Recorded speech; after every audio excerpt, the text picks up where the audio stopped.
Kunang-kunang yang menari dalam gelap, di hutan yang tenang, di mana bintang-bintang mengintip melalui pohon-pohon, dan jangkrik menyanyikan. Lagu-lagu nyanyian-nyanyian tinggal KUNNG kunong kecil bernama Vino. Tidak seperti yang lain, cahaya Vino tidak secerah. Sementara, Tuman Temonia melintasi langit malam, meninggalkan jejak cahaya keemasan. Vino sering tinggal di belakang, menonton, bertanya-tanya, apakah dia akan bersinar seperti mereka. Suatu malam, badai menyapu hutan. Langit menjadi marah.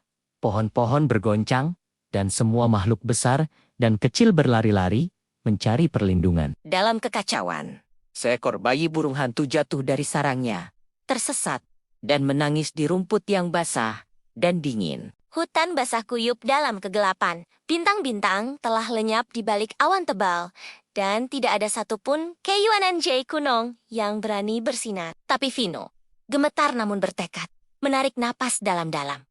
Dia berkedip sekali, 2 kali. Lalu dia menyala. Kerlip kecilnya mendorong melalui kegelapan seperti bisikan harapan. Berkelip dengan mantap, Vino terbang ke arah bayi burung hantu dan membimbingnya kembali ke keselamatan pohon. Kunang-kunang lainnya melihat keberaniannya bergabung. Segera, seluruh hutan berkilauan dengan cahaya lagi. Malam itu, Vino Menjadi legenda bukan?